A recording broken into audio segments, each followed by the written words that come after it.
ये 3 दिवसीय सम्मेलन हमारा राजस्थान कॉलेज ऑफ एग्रीकल्चर में आयोजित किया जा रहा है और राजस्थान कॉलेज ऑफ एग्रीकल्चर देश का बहुत पुराना कृषि महाविद्यालय है जिसमें शोध, शिक्षण, प्रसार और उद्यमिता पर काम हो रहा है। और ये जो हमारा कॉन्फ्रेंस है ये बेसिकली कीट विज्ञान पर आधारित है कि किस तरीके से हम लोग बढ़ती हुई जो जनसंख्या है और उसके लिए जो हमारी कम होती हुई ज़मीन है उसमें उत्पादन को अपने बनाए रखें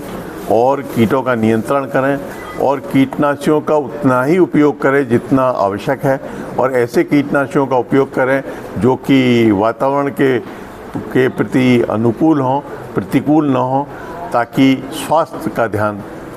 रखा जा सके। और इस पे हम लोग जो विशेष हम लोगों का विचार होगा वो एक तो जो बदलते जो मौसम है, इसका जो परिदृश्य है, जो जलवायु परिवर्तन हो रहा है, इसको किस तरह से इसको इनकाउंटर किया जाए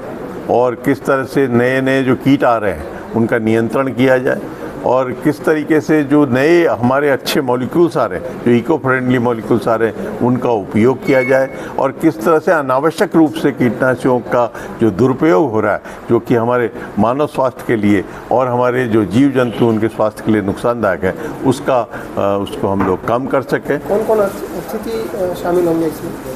इसमें अतिथि हमारे जो केंद्रीय मंत्री हैं वो मुख्य अतिथि के रूप में पधार रहे हैं और डॉक्टर भगीरथ जी चौधरी साहब जो ऑनरेबल यूनियन मिनिस्टर हैं एग्रीकल्चर और फार्मर्स वेलफेयर के, और साथ में हमारे जो राजस्थान के कृषि मंत्री हैं परम आदरणीय माननीय डॉक्टर किरोड़ी लाल मीना साहब वो भी पधार रहे हैं और इसमें हमारे जो डायरेक्टर जनरल साहब हैं Indian council of agriculture research के ML जाट साहब वो ऑनलाइन हमारे साथ आएंगे। इसके साथ ही हमारे 4 ऐसे वैज्ञानिक, मुझे लगा कि 5 ऐसे वैज्ञानिक जो कि इस समय कुलपति के पद पर प्रतिष्ठापित हैं और जो कि एंटोमोलॉजी के हैं, वो 5 भी यहाँ पर पधारेंगे। और साथ में हमारे जो प्लांट प्रोडक्शन एडवाइज़र हैं डॉक्टर JP सिंह जी वो भी इसमें पधार रहे हैं और साथ में सुशील जी डॉक्टर SN सुशील जो डायरेक्टर साहब हैं वो भी इसमें पधार रहे हैं। ADG जो कि प्लांट प्रोटेक्शन की ADG हैं पूनम, डॉक्टर पूनम, वो भी इसमें पधार रही हैं। साथ में इसमें कई जो हमारे कीटनाशी बनाने वाली कंपनियां हैं उनके जो पदाधिकारी हैं वो भी इसमें पधार रहे हैं और ऐसी तकरीबन 16 कंपनियां हैं जो हम लोगों से जुड़ी हुई हैं जिन्होंने अपनी हम लोगों को कंसेंट दी है। साथ में डॉक्टर हरीश मेहता साहब आ रहे हैं इसमें सीनियर एडवाइजर CCPI के, और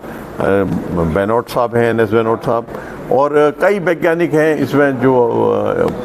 कई हेड ऑफ द डिपार्टमेंट्स हैं और कई साइंटिस्ट हैं। और जो हमारे तीनों सिस्टम है, एक हमारा जो इंडियन एग्रीकल्चर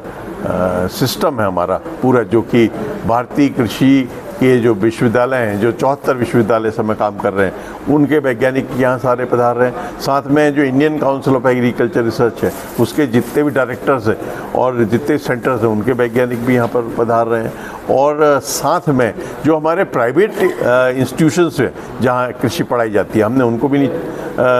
भी इनवाइट किया है और उनका भी हम लोग सहयोग लेना चाहते हैं कि वो लोग भी आएँ ताकि कृषि के जो पूरा परिदृश्य है उसको बदला जा सके और कृषि को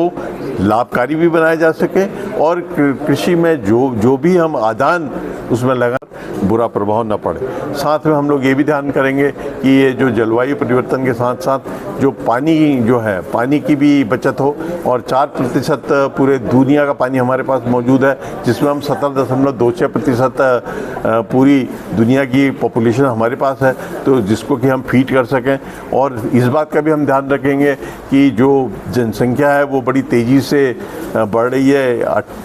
1.8% के हिसाब से बढ़ रही है। यद्यपि पहले ये ये 1.98 थी, तो अब हमारी कम हुई है, 1.8% प्रति वर्ष बढ़ रही है। लेकिन ये भी एक बहुत ही दुख की बात है कि हमारा जो एरेबल लैंड है, कृषि योग्य भूमि है, वो भी 1.89% के हिसाब से कम हो रहा है। तो आने वाले प्रदेश में हमें देखना होगा कि उत्पादन पूरा रहे,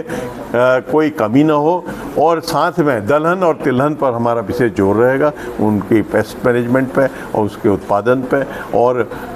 एक समग्र विकास की ओर कृषि को हम ले जाना चाहते हैं। और 2047 तक हम भारतवर्ष को एक विकसित राष्ट्र के रूप में,